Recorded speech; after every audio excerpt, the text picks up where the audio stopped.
Sí, bueno, el tema era principalmente de la exposición de cada uno, bueno, giraba en torno al rol de la defensa en el sistema adversarial, tomando como punto de referencia la toma de la película, la escena de la película que vimos. Como bien lo decía Miguel, tendríamos que retroceder un poquito para atrás de la discusión como abogados defensores de la causa probable, o sea, el motivo que lo ha llevado a estos carabineros a sospechar que estaban en la comisión de un hecho ilícito. Ahí tendríamos que retroceder a ese momento, si observamos la película, a los fines de ver qué es lo que lo ha llevado a los policías en ese momento, a qué elemento, dato objetivo lo ha llevado a sospechar que estaban en la comisión de un ilícito, porque si volvemos atrás, uno ve que lo hacen descender del vehículo, a ambos, tanto al chico este que está acusado como a su compañero, lo hacen descender y lo requisan directamente, pasan directamente a la requisa sin motivo aparente. Y de ahí, obviamente, al hallazgo de esa evidencia de la droga en poder de ellos. Y de ahí, en consecuencia, a la audiencia de control de la legalidad de la detención, donde no se le ha dado posibilidad alguna ni a los familiares ni a él de tratar de comunicarse con el defensor particular, avalado por la Defensoría Pública para que toda la rueda no tenga ningún obstáculo, para que se quede en el molde y para que trate de, de no plantear ningún tipo de objeción al procedimiento, para que sea mucho más rápido y obviamente todo está mal así. Si va a funcionar así el sistema, está todo mal, porque esa película me la ha recomendado a mí un colega de Rosario, que me dijo, mira esta película, que es algo parecido a lo que sucede con la Defensoría Pública. Está muy apañada con la jurisdicción. Nos ven a los defensores particulares como un obstáculo a la rueda esa, porque de cierta manera, es verdad, nosotros como defensores particulares nos encantaba plantear nulidades, nulidades, nulidades. Ahora pasamos a otro tipo de sistema. Pero no es que no exista la nulidad, la exclusión probatoria, no es que no existan, hay que saberla plantear y hay que saber tratar el tema en específico y hay que ponerse fuerte, hay que tomar una postura fuerte con respecto a que hay que discutir en una audiencia de control de legalidad de detención, hay que discutir el tema de la presión, de la aprehensión, si se dan o no los supuestos para que se proceda a verificar si está dentro de los supuestos de una aprehensión, porque si no hay una aprehensión no podemos seguir adelante, no podemos decir, no, no, ya está, ya pasó, bueno, sigamos. No, si la aprehensión está mal, bueno, lo tenemos que cerrar y generar debate con respecto a ello. Porque en la mayoría de los casos es lo que se va a discutir o lo que se trata de discutir en una audiencia de legalidad de detención es la aprehensión del sujeto. El momento de la comisión del hecho, si se lo ha encontrado el momento de la comisión, si se lo ha encontrado inmediatamente después, como dicen, hay que controlarse inmediatamente después. El hecho puede haber sucedido a las 20 horas y se lo encuentra a las 12 de la noche, se puede considerar ese hecho como una aprehensión. Hay muchas cosas para discutir, pero no lo podemos pasar por alto. No lo podemos pasar por alto. Hay que ponerse firme a discutir la procedencia, no, si se han dado los requisitos, no, de una aprehensión en la audiencia. Y yo lo que le quería preguntar a Miguel era qué él opina, qué opina del juez, si puede actuar de oficio, en ese caso, que lo ve totalmente destruido el rostro a la persona que está detenida en una audiencia de control de detención. Esa pregunta le quería hacer a Miguel yo, doctora. Doctor Miguel. No lo veo, no lo veo. No, no está conectado, parece. No lo veo el de conectado, doctor Robles. No, yo tampoco. Parece que se fue. Sí, debe haber tenido un problema con la Sí, bueno, conexión. volviendo al tema de yo, porque digo yo, podría actuar de oficio el juez en ese caso, si lo ve golpeado completamente, podría actuar de oficio el juez. al doctor, pero el que está en concesión, al que Al litiga, doctor David, o a los que litigan en concesión. ¿vos qué opinás de la ¿Podría actuar de pregunta? oficio el juez? Estamos transmitiendo en vivo en la página. Yo vuelvo a transmitir. Yo trato de ser lo más crudo posible. Salgamos del deber ser y del ser. Si, teniendo en cuenta la película, volviendo a nuestra casa, en la película, ¿qué vemos? Una jueza que le faltaba el corta uña, y ni le ha visto la cara. Exacto. Bueno. Hay que ser real, Sí, hay que ser real. sí. Claro. En el deber ser sí tiene que controlar la detención, preguntarle cómo está, siente, qué pasa acá. ¿Usted está entendiendo lo que está pasando? ¿A dónde vive usted? ¿Cuál es su domicilio? Dígame su documento. Todo eso le pregunta después, cuando le da la palabra al imputado, después que nos da la palabra a nosotros, para ver si estamos hablando de un tipo coherente. ¿Qué trabaja usted? ¿Cuál es su domicilio? Todo eso le preguntan. Y ahí, claro, cuando le preguntan, vos, juez, vas a ver si el tipo tiene el ojo en compota. ¿Qué le pasó en el ojo a usted? Y bueno, capaz que el imputado sí te lo diga. Y ahí sí vamos a controlar la detención. Porque él puede, inclusive, correr el vista al fiscal del posible delito de aprecio ilegal. Pero sí lo puede. La respuesta es sí. Volviendo a la película, a la jueza le faltaba el corta uña. Por eso no puede ver el ojo. Claro. Miguel, Nosotros sí. te veo en pantalla, Miguel, ¿puede ser? Sí, ya ingresó el doctor. Sí controla la legalidad.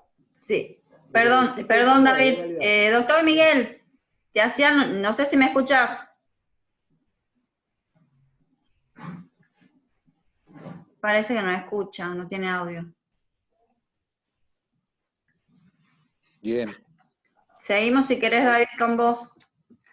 Bueno, vuelvo y trato de ser concreto. La Sí, respuesta es sí.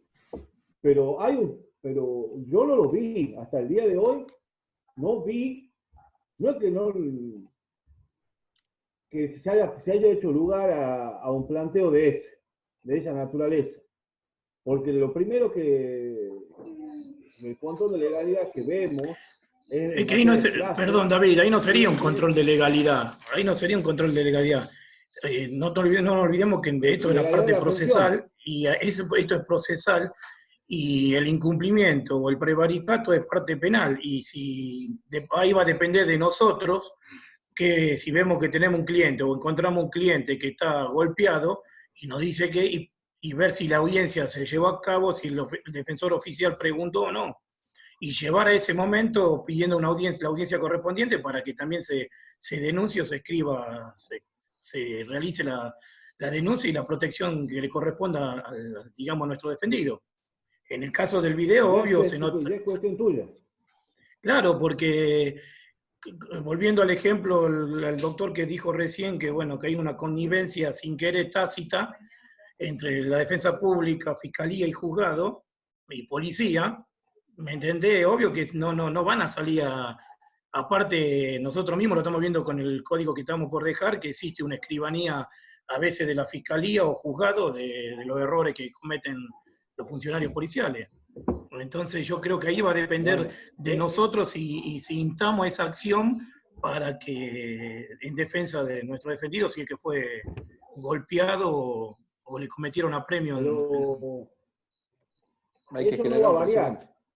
Eso no va a variar, quiero decir algo, por si acaso se ilusionan en materia de escribanía. Eso no va a variar. Si vos te tocas causas de violencia de género y vas a cuestionar la aprehensión, si vas a discutir, ejemplo, el adelanto, una prueba de adelanto jurisdiccional, ejemplo, una declaración en cámara G, si vos te querés oponer, ni te gaste.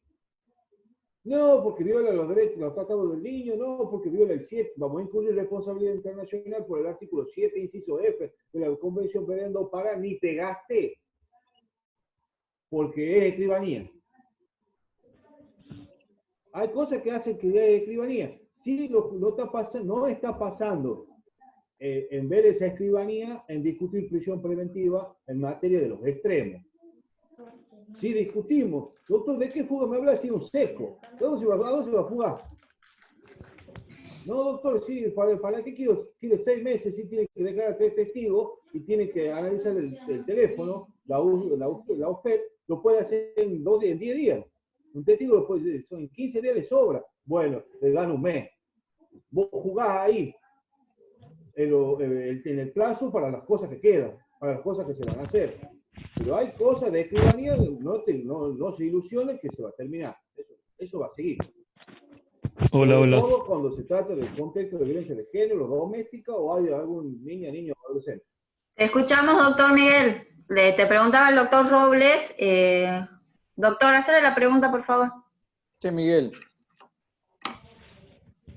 ¿Me escuchás? Sí, ahora sí. En esa audiencia de control de detención, Sí. el juez puede de oficio verificar, está viendo que está golpeado el detenido, ¿puede actuar de oficio el juez? Bueno, esa es una gran pregunta, digamos. Y yo creo que la doctora, la disertante que viene al último, va a hablar de responsabilidades civiles respecto de los distintos actores que intervienen, digamos. Hoy está prácticamente sin discusión cuál es la responsabilidad del abogado por una mala praxis. Está sin discusión cuál es la responsabilidad del director del debate, que es el juez, digamos. El juez tiene que velar por los derechos y las garantías del imputado. Independientemente de que haya una omisión por parte de la defensa, la fiscalía nunca va a decir, mire, de verdad que vamos a pedir que lo revise el médico porque evidentemente tiene signos de haber sido violentado y eso nosotros por una cuestión de buena fe procesal lo vamos a poner en el tapete para que todos los vean y vean qué buenos somos. No, esto no va a suceder nunca. Lo que sí es, en el video, volviendo al video, digamos, ¿cuál es la responsabilidad que le atañe al defensor? ¿Cuál es la responsabilidad? Sea privado, sea público, digamos, eso está claro. Sin ir más lejos, vos tenés derechos y pactos internacionales que dicen la comunicación con el defensor tiene que ser ininterrumpida las veces que sea necesario y por el tema que sea necesario. El punto es volver sobre esto y decir qué responsabilidad tiene el defensor si no alega contra esa ilegalidad de la detención, porque lógicamente la persona esa ha sido apremiada. Ahora, cuando es una cuestión tan evidente como en la película, también surge palmariamente cuál es la responsabilidad del juez. Y evidentemente también el juez tiene responsabilidad porque es el que vela por la integridad física del imputado, digamos. Entonces, en ese punto, si bien yo no discuto, ¿me escuchás? Sí, te escucho.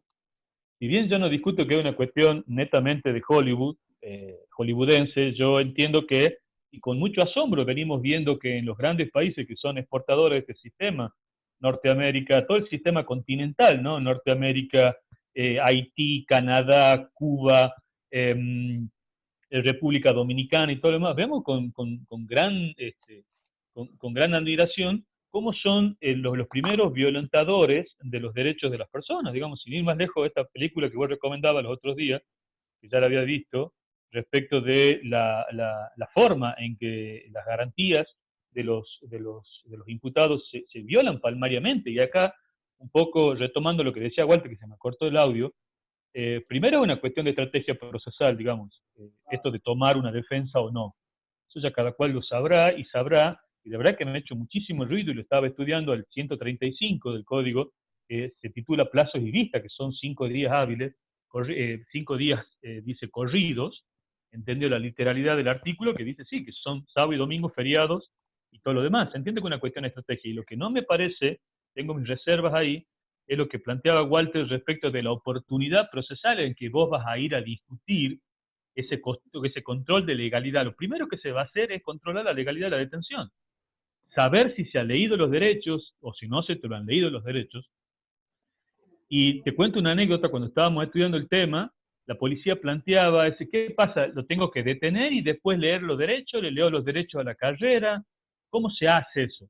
Bueno, en este colegio de jueces se llegó a la conclusión de que si el preventor, el policía, cuando te detiene, no te lee los derechos porque no lo sabe, porque se le escapó, por lo que fuese, es el juez, y ahí retomo la idea de nuevo, juez garante de los derechos del detenido, es el mismo juez quien te lo va a leer, supliendo de esa manera la ineficacia del Ministerio Público. Un poco retomando también lo que decía el doctor del Sur, que le pido disculpas, no me acuerdo el nombre, esto de que olvídate que de cajón te van a dar esos plazos máximos, y eso tiene que ver con una cuestión de política criminal. Digamos, a ver, nadie discute que hoy, y eso lo vivimos a diario, lo que litigamos, el fiscal de Cámara entra a la misma puerta que entran los jueces cuando están deliberando y la defensa se va cantando por lo bajo. Si esto es una cuestión que no se va a terminar ahora, ni con este sistema, ni con el que vendrá, ni con el anterior, digamos, esto está claro, una cuestión de política criminal, que los tipos quieren de alguna manera enjaular a las personas que en estos delitos, que también decía con buen criterio el doctor, son delitos que están en el top 5, digamos, de política criminal. Los abusos, violencia doméstica, los homicidios y los robos violentos. Después todo lo demás será bagatela y será una cuestión de litigar si se plantea o no la comunicación de la policía al fiscal. Pero retomando tu pregunta, José Luis, entiendo que hay una responsabilidad supina, indelegable del juez, que es el garante del proceso, máxime como, retomando la película, digamos, máxime si es palmario lo que vos estás viendo, que el imputado llega todo ensangrentado y todo golpeado, ¿me entendés? Y en algún punto se le pregunta al reo, se le dice si él habló esto con su abogado. Incluso la tengo muy presente en la película porque es el propio compañero de celda que le dice, esto te va a traer problemas si vos no lo decís.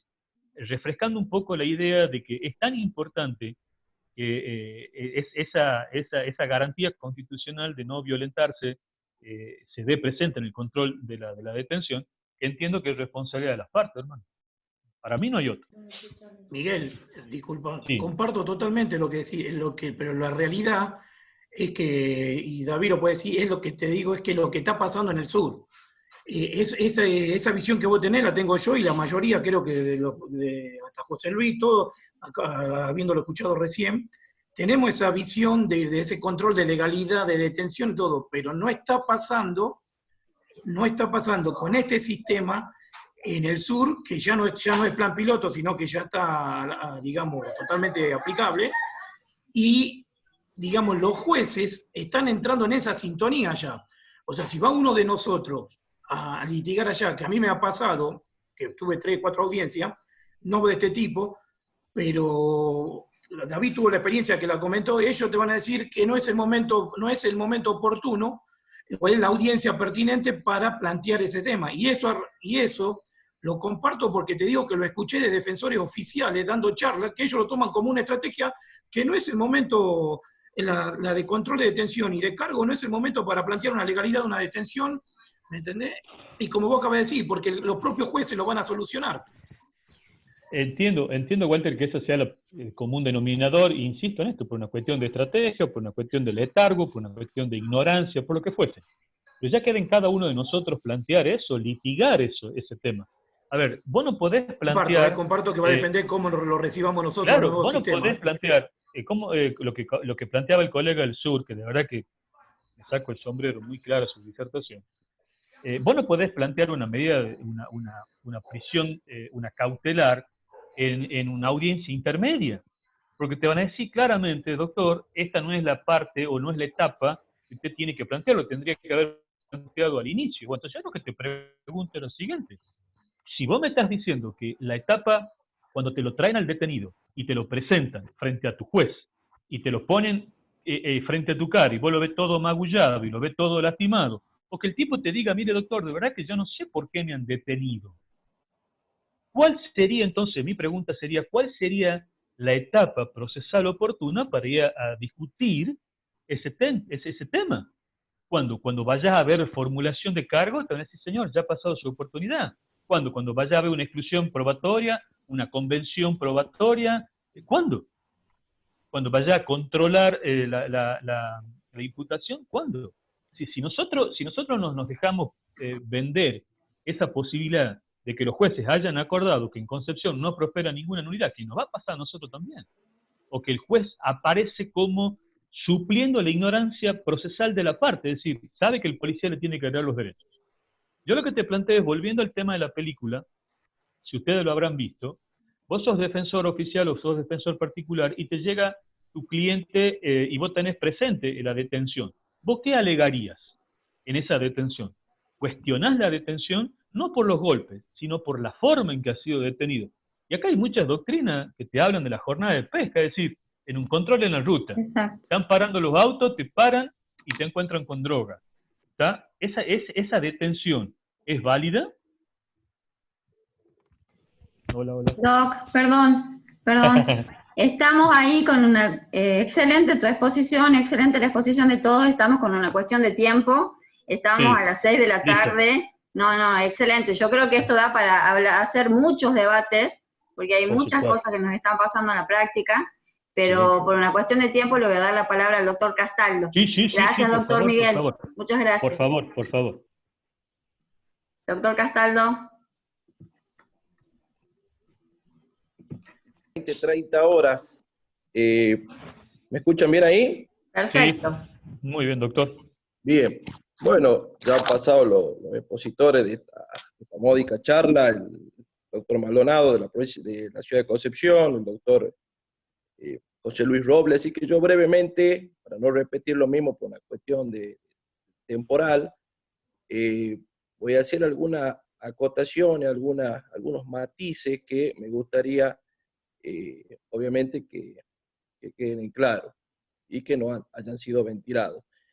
En primer lugar, Estefano, el imputado en la causa de la película en carne propia, que justamente me la ha recomendado el doctor Robles, únicamente se ha seleccionado 5 minutos de una película que dura 1 hora 41 minutos. Pero lo que yo quiero que quede claro es que no es una película, o sea, no es ciencia ficción, es una película, es un caso real que ha sido diagramado para que se confecciona una película, pero es un caso en Italia que sí ha ocurrido y que de hecho o no ocurre también en la vida profesional de cada uno.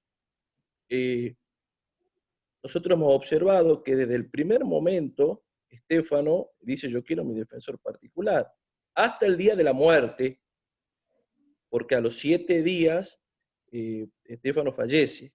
Él hasta el último día pide su defensa particular, su defensa de confianza, y no se le ha respetado ese derecho fundamental que está en todos lados, en todos los códigos, en todos los tratados, etcétera, etcétera. Se ha advertido que obviamente la defensa oficial ha sido muy pasiva, de hecho hizo una sola pregunta, ha sido flagrante todas las vejaciones, las torturas, los apremios ilegales, las veracidades que ha sido sometido el imputado, que está contemplado el 144 bis en adelante y no lo denunció nadie, ni la propia jueza, como también lo dijeron acá el doctor Rocchio, la doctora Domínguez, etc. O sea que ese tipo de delito no ha sido investigado. Eso por un lado. En segundo lugar,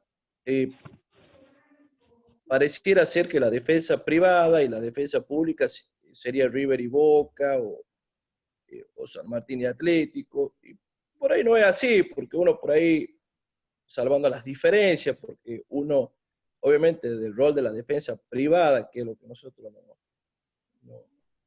nos lleva a esta charla, uno a lo mejor vive de esto, hay algunas diferencias, uno lo hace con pasión, lo hace a las 24 horas, no tenemos sueldos fijos, entonces obviamente que por ahí puede haber algunas diferencias, tiene carácter alimentario, y al cliente obviamente que exige resultados, hay mucha competencia.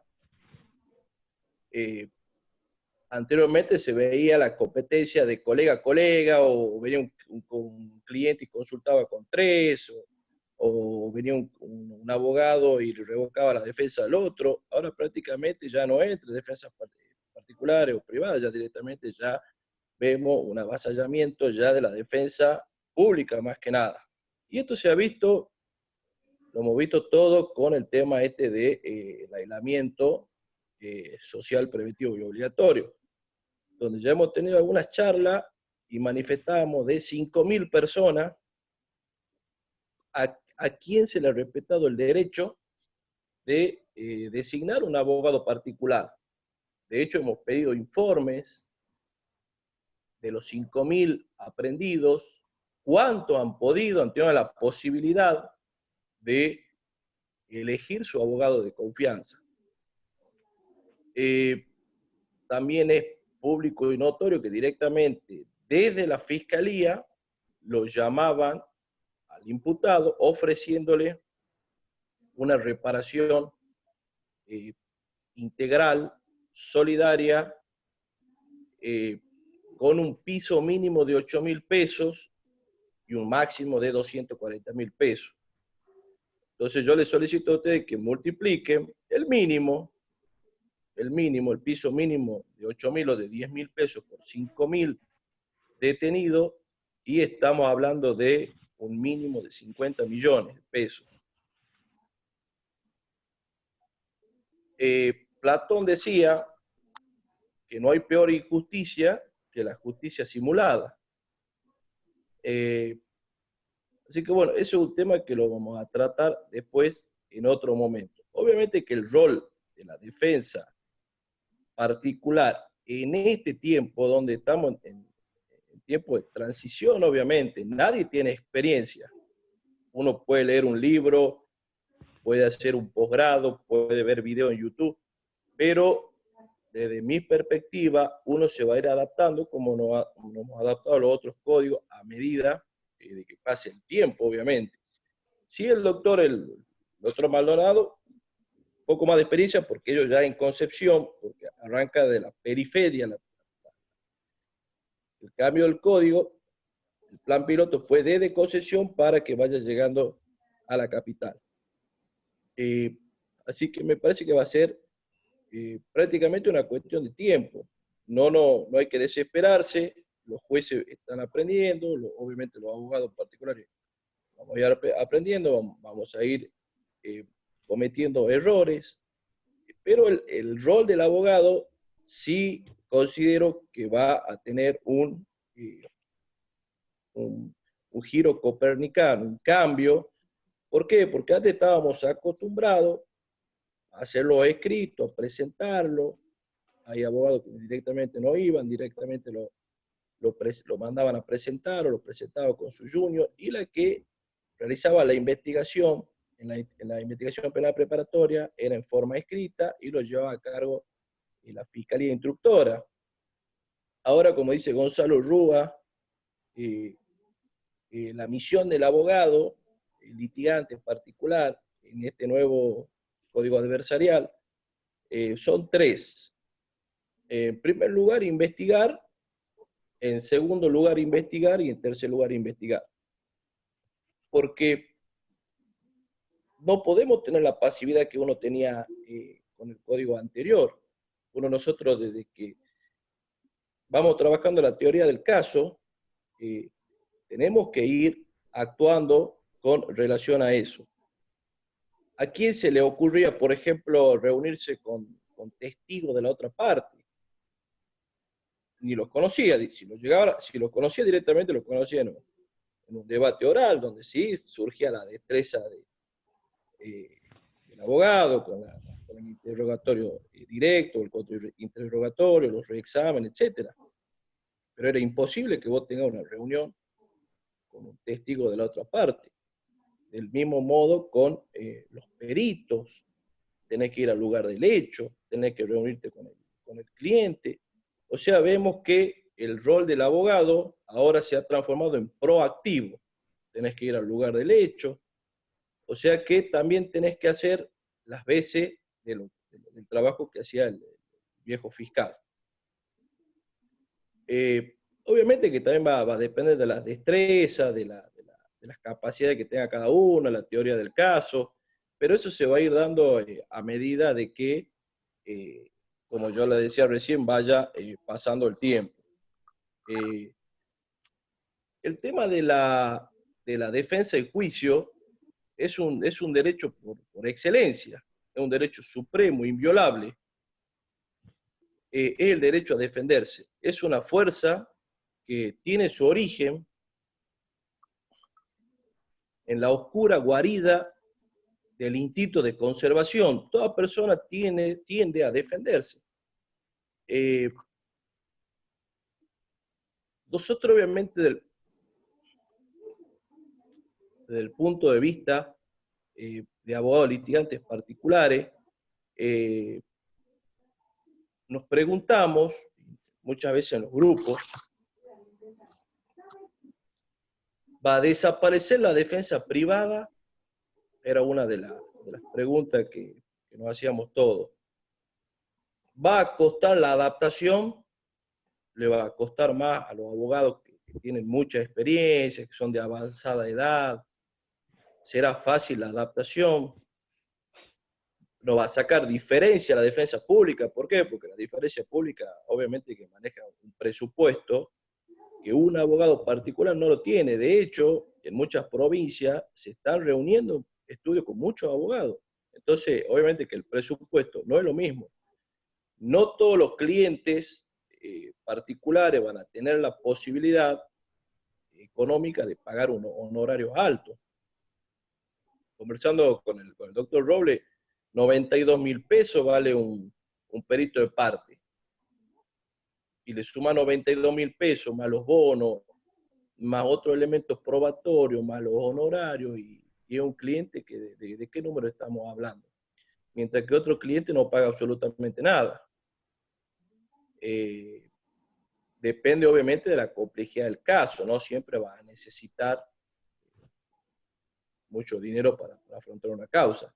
Pero hay causas como que tienen muchos imputados, que tienen trascendencia pública, que sí va a necesitar, para hacer un buen trabajo, va a necesitar de herramientas que un abogado solo prácticamente no va a poder. De ahí, nota que vamos a hacer, o ya se hizo en algunos supuestos, al Colegio de Abogados para que haga convenios con el Ministerio Público de la Defensa, a los fines de que se nos permita también, en igualdad de armas, etcétera, contar con las mismas herramientas que van a contar la defensa pública. Es como que vamos a pelear y no, con los brazos y las piernas atadas. Entonces, más allá de la capacidad, de los conocimientos, de la experiencia que uno puede tener, necesitamos cambiar la mentalidad y trabajar de otra forma. Trabajar de otra forma, porque si no, no vamos a tener buenos resultados, no vamos a tener buenos resultados en este nuevo sistema que se viene. Así que, bueno, esa es la visión mía. Sí me gustaría, por el tema del tiempo, que la doctora Domínguez también lo permite, que pasemos a la otra doctora y la última doctora, que va a ser la responsabilidad civil, salvo que me quieran hacer alguna pregunta que yo le pueda contestar. Sí, doctor Gastaldo, preferimos que haga, los que tengan alguna inquietud te pregunten, y la última reunión la hacemos con la doctora, cuando se corte esta. Bien.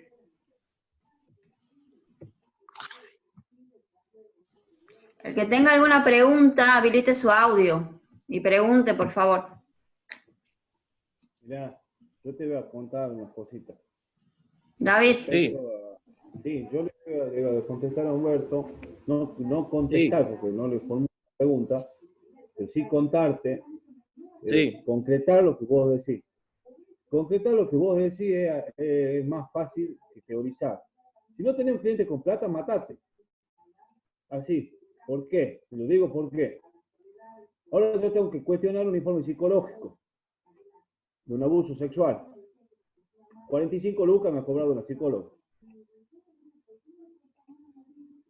Tengo que ir, me han hecho un informe médico de la cuestión ginecológica, el estudio ginecológico, lo quiero cuestionar porque me sale, según la suerte del imputado, que la víctima tiene himen complaciente, aquel capaz de soportar un coito, de estirarse y volver a su estado como himen íntegro. Tengo que ir a buscar ahora una ginecóloga o un ginecólogo que me haga el aguante. ¿Me podés tirar algún informe? Sí, pasa por mi secretario, vale 5. La igualdad de armas en nuestro sistema, según, si yo algún día llego a escribir un libro, lo voy a titular La farsa de la igualdad de armas. No existe la igualdad de armas. Alperovich sí, paga lo que quiera. Nosotros no. Nosotros Claro. no podemos con eso. Porque vos te podés comprar un libro. Como impugnar, así valga 40 lucas, vos te lo compras el libro porque vos querés hacer un alto planteo de impugnación. Lo que no podés hacer es sacar de tu bolsillo vos y pagar 45 lucas a una psicóloga para que vos tu caso sea número 1. Pero si vos le llegás a decir al cliente, capó, dame 100, 45, 55 para mí y 45 para la psicóloga, te quiere meter un tiro en el pie. Che, Doc, y hablando del mismo tema. Todavía no desconto los tipos de la ginecóloga. Che, Doc, justo hablando del mismo tema ese. ¿Y los defensores oficiales hacen ese tipo de planteo proponiendo peritos del mismo Poder Judicial? Acá tenemos un gran problema, por lo menos. Tenemos el gabinete psicológico, digamos, estamos dando un ejemplo, Cámara Gesell, que yo en la vida, en mis jóvenes años,